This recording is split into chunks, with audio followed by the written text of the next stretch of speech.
वर्तमान जन शासन ऐसी वर्धमान महावीर भगवान की परम पूज्य आचार्य भगवान श्री कुंद कुंद स्वामी मुनि महाराज की परम पूज्य चारित्र चक्रवर्ती आचार्य भगवान श्री शांति सागर जी मुनि महाराज की परम पूज्य सिद्धांत चक्रवर्ती आचार्य भगवान गुरुदेव श्री विद्यानंद जी मुनि महाराज की श्रीमद् जैन धर्म की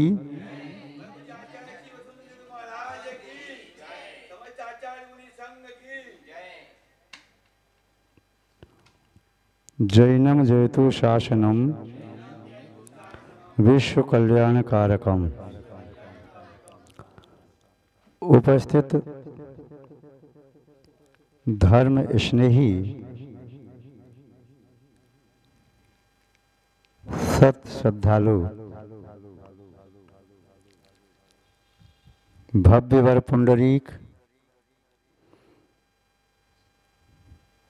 पुण्यात्मा महानुभाव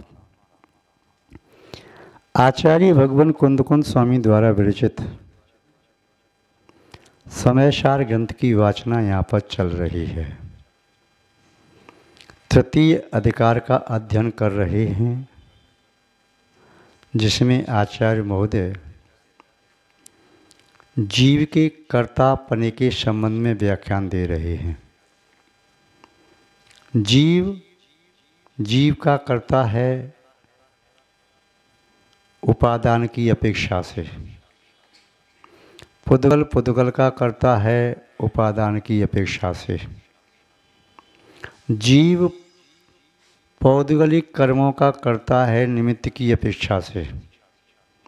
पौद्गलिक कर्म जीव के भावों का कर्ता है निमित्त की अपेक्षा से।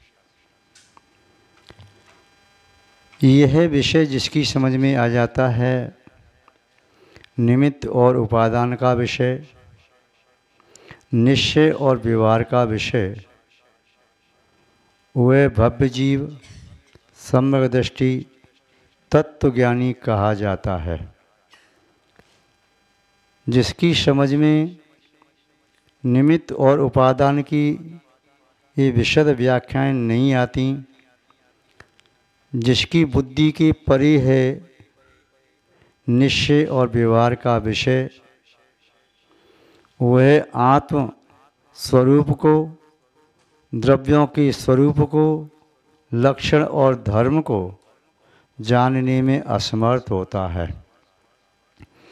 आचार्य महोदय करुणा बुद्धि से यहाँ पर निश्चय और व्यवहार का कथन एक साथ कर रहे हैं। कहीं कोई व्यक्ति अधूरे कथन को पढ़ करके सुन करके सम्यक मार्ग से च्युत न हो जाए। मार्ग में गमन करने के लिए दो कदम आवश्यक हैं। कोई भी मानव दो चरण के माध्यम से, दो पद के माध्यम से मार्ग में सम्यक गमन कर सकता है, और दोनों चरणों में, कदमों में समान अंतर होता है। दायां पैर पहले रखा, बायां पैर जितनी दूरी पर है, जब बायां पैर आगे आएगा तो दायां पैर उतनी दूरी पर रहेगा। व्यवहार नए अपनी विषय को 100% व्यवहार की अपेक्षा से व्याख्यान करता है। निश्चय ने अपनी विषय का 100% व्याख्यान करता है। एक दूसरे के विषय को ग्रहण नहीं करते, न कर सकते हैं। प्राप्ति की अपेक्षा से व्यवहार पहले है, निश्चय बाद में। जैसे सम्यक दर्शन और सम्यक ज्ञान में युगपत होते हुए प्रकाश दीपकतें होई। दीपक का जलना, प्रकाश का होना एक साथ दिखाई देता है, फिर भी दीपक के जले बिना प्रकाश नहीं होता। ऐसे ही व्यवहार के बिना पुनर्निश्चय नहीं होता। कोई सम्यक दृष्टि व मिथ्या दृष्टि जीव यथाजात दिगंबर अवस्था को स्वीकार करे और सप्तम गुण स्थान को प्राप्त करे, उसी अंतर्मुहूर्त में फिर भी व्यवहार के बिना उस निश्चय की प्राप्ति नहीं हो सकती। आचार्य महोदय जिस किसी विषय का कथन निश्चय से करते हैं, उसी विषय का कथन पुनः व्यवहार से करते हैं। जब किसी विषय का कथन व्यवहार से करते हैं, तुरंत ही उसका कथन निश्चय से करते हैं। कहीं ऐसा न हो कि अधूरी बात को ग्रहण करके वह सम्यक मार्ग से च्युत हो जाए। कल्याण के लिए दोनों नयों का आलम्बन परम आवश्यक है। उदाहरण के रूप में आप जानते हैं, आकाश में गमन करने वाला पक्षी दोनों पंखों का आलम्बन लेकर के वह उड़ान भरता है। आध्यात्मिक क्षितिज पर उड़ान भरने वाला साधक संयमी योगी दोनों नयों का आलम्बन लेकर वह आत्मा में उड़ान भरता है। यहाँ पर आचार्य महोदय कर्तापने की बात कह रहे हैं। जो विगत गाथाओं में कहा, एक द्रव्य दो द्रव्य के लिए उपादान नहीं हो सकता। एक द्रव्य एक ही द्रव्य का उपादान होता है, दूसरे का निमित्त बन सकता है। दूसरा द्रव्य अन्य द्रव्यों के लिए निमित्त बन सकता है, स्वयं के लिए उपादान हो सकता है। क्योंकि यदि एक द्रव्य को एक से अधिक द्रव्य का उपादान मान लिया जाए तो दो क्रियाबाधित्व का प्रसंग प्राप्त होगा। व्यवहार में एक उदाहरण आपको दें। पुरुष में पुरुषत्व पाया जाता है और स्त्री में स्त्रीत्व। पुरुषत्व स्त्री में नहीं है और स्त्रीत्व पुरुष में नहीं है। दोनों उपादान और निमित्त हैं। पुरुष पुरुष की अपेक्षा से उपादान है, स्त्री स्त्री अपेक्षा से उपादान। पुरुष निमित्त है जब स्त्री उपादान है, और स्त्री निमित्त है जब पुरुष उपादान है। किंतु निमित्त उपादान दोनों के मिलने से, दोनों के यथायोग्य क्रिया करने से वह कार्य सिद्धि संभव है। यहाँ पर भी मोक्ष मार्ग की सिद्धि के लिए आचार्य महोदय व्यवहार और निश्चय का उपदेश दे रहे हैं, समझा रहे हैं। ये आत्मा स्वकीय आत्मा के अतिरिक्त अन्य आत्माओं का कर्ता नहीं है। ये आत्मा स्वकीय आत्माओं के अतिरिक्त अन्य द्रव्यों का, गुणों का, पर्यायों का कर्ता नहीं है, स्वयं का कर्ता है। पुद्गल पुद्गल का कर्ता है। किंतु व्यवहार से पुनः कह रही हैं कि ये व्यवहार की अपेक्षा से निमित्त के रूप में पुद्गल भी आत्मा का कर्ता है और आत्मा भी पुद्गल का कर्ता है।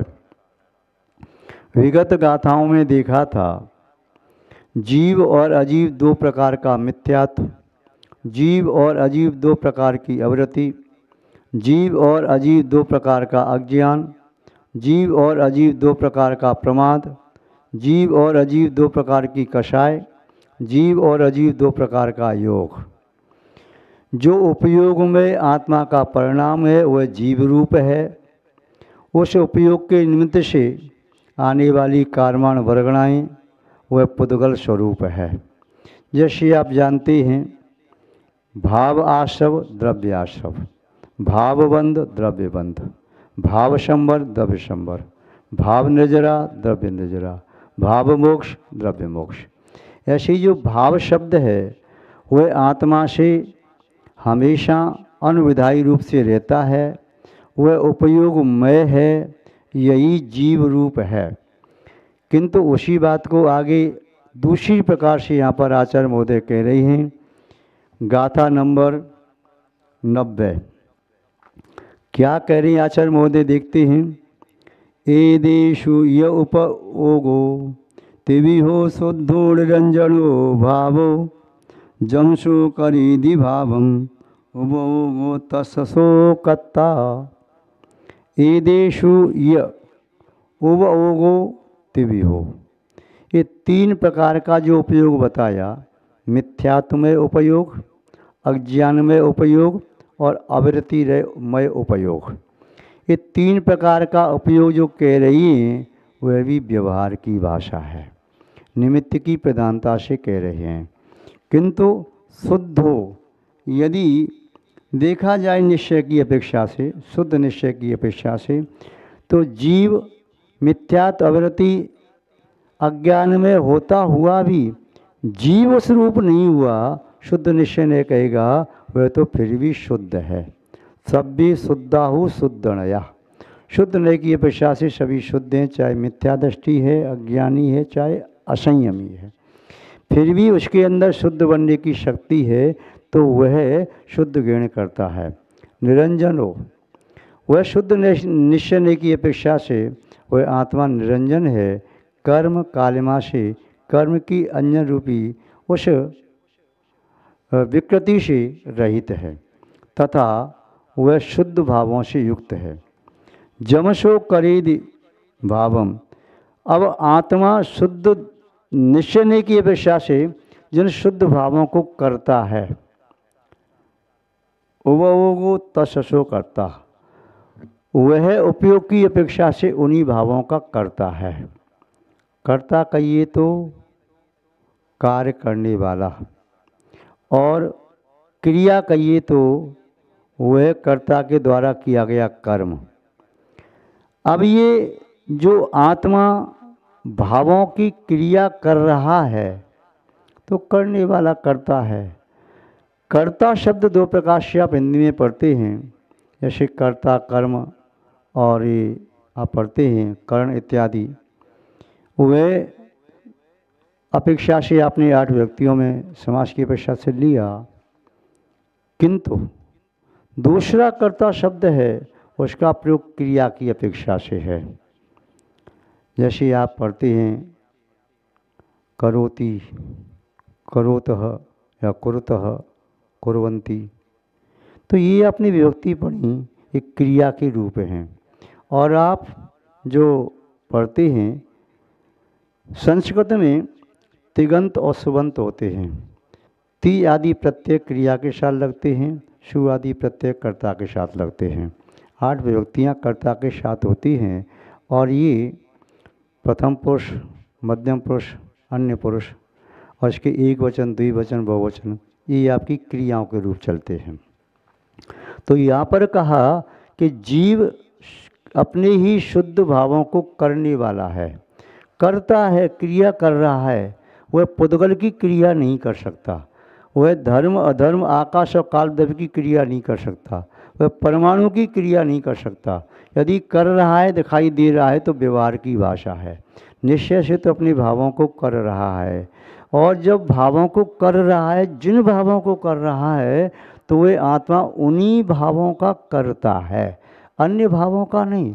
जो भाव आत्मा नहीं कर सकता उसका कर्ता कैसे हो सकता है? जो कपड़े की सिलाई कर रहा है तो दर्जी, यदि भवन बना रहा है तो राजमिस्त्री, यदि वह खेती कर रहा है तो कृषक, यदि अध्यापन करा रहा है तो अध्यापक, यदि वह विचार विमर्श कर रहा है, बहस करता है, तो वह आपका वकील, यदि आपका ट्रीटमेंट कर रहा है, उपचार कर रहा है देह का, तो डॉक्टर। तो जिस क्रिया को कर रहा है, जैसे आप एवं भूतनय की अपेक्षा से कह रही हैं, जिस क्रिया को कर रहा है तो उस समय उस कर्ता का वही नाम हो जाता है। पूजा कर रहा है तो पुजारी, यदि आपके जूते ठीक कर रहा है तो मोची, झाड़ू लगा रहा है तो स्वीपर, बाल बना रहा है तो नाई, वस्त्र साफ कर रहा है तो धोबी। तो उस क्रिया के आधार से उस करने वाले का नाम वही हो जाता है। तो जीव जब शुद्ध भावों की क्रिया कर रहा है तो उस समय वह जीव शुद्ध भावों का करता है। और जिन शुद्ध भावों को कर रहा है उन्हीं शुद्ध भावों का करता है, अशुद्ध भावों का नहीं। जब वह जीव अशुद्ध भावों को कर रहा है तो अशुद्ध भावों का करता है, किंतु शुद्ध निश्चय ने अशुद्ध भाव जीव के साथ ग्रहण करता नहीं। इसीलिए शुद्ध निश्चय ने कहता है कि ये अशुद्ध का कर्ता तो हो ही नहीं सकता, मिथ्यात्वादि का, अज्ञान असंयम का कर्ता तो हो ही नहीं सकता, क्योंकि तो अशुद्ध दशा है और शुद्ध निश्चय ने अशुद्ध को पकड़ता नहीं। जो कोई भी स्वर्णकार 16 ताप के शुद्ध सोने को ही सोना मान रहा है उसे ही ग्रहण करेगा। 15 ताप का है तो कहेगा नहीं इसे अलग करो, मेरी दृष्टि में सोना नहीं है। या जो व्यक्ति घी मान रहा है शुद्ध घी को, उसे घी मानेगा। यदि नेनू है तो उसे घी नहीं मानेगा, यदि दही है उसमें घी नहीं मानेगा, दूध में घी उसे नहीं मानेगा। किंतु व्यवहारने वाला कहेगा अरे भाई ये भी द्रव्य की अपेक्षा से, द्रव्य निक्षेप की अपेक्षा से घी है। अथवा शुद्ध निश्चय ने वह दूध में भी घी कहेगा तो दूध में घी की उसी पर्याय को देख रहा है, उसे और कोई दिखाई नहीं दे रहा। जिसका लक्ष्य जहाँ होता है उसे वही दिखाई देता है। यदि दीवार पर कोई सीनरी बनी है और आपने निर्निमेष अपनी दृष्टि एक केंद्रित की तो आपको वही दिखाई दे रहा है, आसपास का दिखाई नहीं दे रहा। सीनरी में भी आपको ऐसा लग रहा है, आप निर्निमेष देख रही हैं, अनिमेष देख रही हैं तो पानी का झरना झर रहा है तो आपको ऐसा लग रहा है पानी झर ही रहा है या नदी बह रही है। तो जब व्यक्ति एकाग्र होता है, उपयोग एकाग्र होता है, चित्त एकाग्र होता है तो उसे वही दिखाई देता है। यदि दीवार पर टाइल लगी हैं, ऐसी लगी तिरछी काली टाइलें या सफ़ेद या अन्य कलर की हैं, तो जब दृष्टि आपकी एक ऐसी है तो आपको उसी प्रकार की पंक्ति दिखाई देगी, और दृष्टि आपने ऐसे तिरछी की तो दूसरी पंक्ति दिखाई देगी। यदि दृष्टि आपने ऊपर से की तो अलग प्रकार से दिखाई देगी। दृष्टिकोण बदलने से दृश्य बदल जाता है। दृष्टि आपके पास है किंतु देखने का स्थान आपका अलग अलग है, नज़रिया अलग अलग है। नज़र वही है किंतु नज़रिया बदल गया, और नज़रिया बदलने से नज़ारे बदल जाते हैं। किश्ती यदि रुख बदल दे तो किनारे बदल जाते हैं।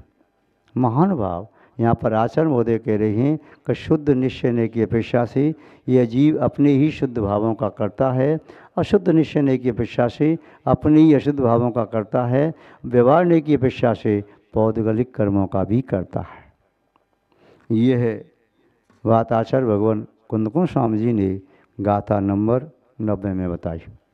गाथा क्रमांक अब 91 देखते हैं। इसमें भी आचार्य महोदय क्या कह रहे हैं। जम कोड़दि भाव मादा कत्ता सो होदि तस्य भावस कम मत्तम पर्णमदि तम विषयम पोगलम दब्बम। जम कुणदि भावम आदा, आत्मा जम जिनको भावों को, कुणदि आत्मा जिन भावों को करता है, कत्ता सो होदि वे आत्मा उन भावों का करता है। यदि अशुभ भाव कर रहा है तो अशुभ भाव का करता, शुभ भाव कर रहा है तो शुभ भाव का करता, शुद्ध भाव कर रहा है तो शुद्ध भाव का करता। आचार्य कुंदकुंद स्वामी जी ने प्रवचन सार में भी इस प्रकार कर्तापने का संकेत किया है। यहाँ पर भी कह रहे हैं कि जिस समय जिस भाव का करता है उस समय वह उसी का करता है। उसके पहले उसने क्या परिणाम किए, बाद में क्या करेगा, कुछ नहीं, केवल एक समय की बात है। उस समय उसने वही लिया। जैसे कोई फोटोग्राफर किसी आपकी फ़ोटो लेता है तो वह जिस समय फ़ोटो खींचा उस समय आपकी जो पोजीशन है वही फ़ोटो आ जाएगा। उसके एक क्षण पहले क्या थी, एक क्षण बाद क्या होगी, या कुछ नहीं, वही क्षण उसने कैच कर लिया। तो ऐसे ही यह शुद्ध निश्चय ने कह रहा है जिस समय आत्मा जिस भाव का करता है, भाव को कर रहा है, उस समय वह आत्मा उसी भाव का कर्ता माना जाता है, अन्य भाव का नहीं। भाव निक्षेप की अपेक्षा से समझ सकते हैं। आगे कह रही हैं आचार्य महोदय शुद्ध निश्चय की अपेक्षा से कम मतम पर्णमदि तम्मी स्वयं पोगलम दब्बम। पोगलम दब्बम स्वयं तम्मी पर्णमदि। वह पुद्गल द्रव्य स्वयं अपने आप में परिणमित होता है, जीव उस पुद्गल द्रव्य का कर्ता नहीं है। किस अपेक्षा से कह रही?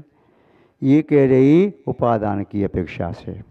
यदि पुद्गल में परिणमन होने का सामर्थ्य नहीं हो तो जीव क्या कर लेगा? सामर्थ्य का से उपादान शक्ति। तो कर्म स्वयं अपनी उपादान शक्ति से परिणमित हो रहा है, जीव उसके लिए उपादान नहीं बन सकता। किंतु जीव निमित्त रूप से तो सहकारी है, किंतु निमित्त को व्यवहार स्वीकार करेगा, ये निश्चय तो नहीं कहेगा। तो कह रहे यहाँ पर कम मतम परिणमते, कर्मत अवस्था को कार्माण वर्गणाएँ प्राप्त हो रही हैं, तो वे कार्माण वर्गना रूप परिणमन होने की शक्ति तम्मी उसी पुद्गल में है। जीव ने कुछ नहीं किया, वह स्वयं पोगलम दब्बम पुद्गल दब स्वयं ही बदल गया। दूध का दही बना, जामुन जो डाला वो तो निमित्त बना है, दूध अपने आप परिणमित हो गया। या कोई भी लकड़ी का टुकड़ा आपने अग्निकुंड में डाल दिया, वह अग्नि बन गई। वो लकड़ी में अग्नि रूप बनने की सामर्थ्य थी। यदि बर्फ़ का टुकड़ा डाल देते तो अग्नि नहीं बनता हुआ, बल्कि अग्नि को बुझा और देता। तो जिसमें उपादान शक्ति है, तो यहाँ पर उपादान की अपेक्षा से व्याख्यान किया जा रहा है। उपादान शक्ति जिसमें जैसी है वह उपादान की अपेक्षा से उसका ही करता है। और उपादान शक्ति नहीं है तो अनेकों निमित्तों के मिलने के बावजूद भी उस द्रव्य में वैसा परिणमन नहीं हो सकता। धर्म द्रव्य में, अधर्म द्रव्य में, आकाश द्रव्य में, काल द्रव्य में कर्मत्व रूप होने का सामर्थ्य नहीं है। जीव के रागद्वेष आदि विकारी भावों का निमित्त मिल भी जाए तब भी धर्म द्रव्य के प्रदेश कर्म नहीं बन सकते, अधर्म द्रव्य के प्रदेश कर्म नहीं बन सकते, आकाश द्रव्य के प्रदेश कर्म नहीं बन सकते, और काल द्रव्य के कालाणु कर्म व्यवस्था को प्राप्त नहीं हो सकती, क्योंकि उनमें ऐसी उपादान शक्ति ही नहीं है। पुद्गल में शक्ति है, इसलिए पुद्गल स्वयं कर्म रूप परिणमन करता है, निमित्त बनाता है जीव के भावों को।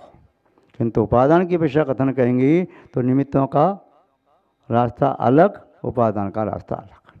तो ये यहाँ पर आचार्य महोदय कुंदकुंज स्वामी जी ने गाथा क्रमांक 90 और गाथा क्रमांक 91 इसमें ये समझाने का प्रयास किया है। हमने संक्षेप में इन दोनों गाथाओं का अर्थ देखा, विस्तार से पुनः कभी समय आने पर देखना चाहिए। आज बस इतना ही पर्याप्त समझते हैं। जय बोलिए श्री शांतनाथ भगवान की, पूज्य आचार्य गुरुदेव श्री विद्यानंद जी महाराज की, श्रीमद् जैन धर्म की।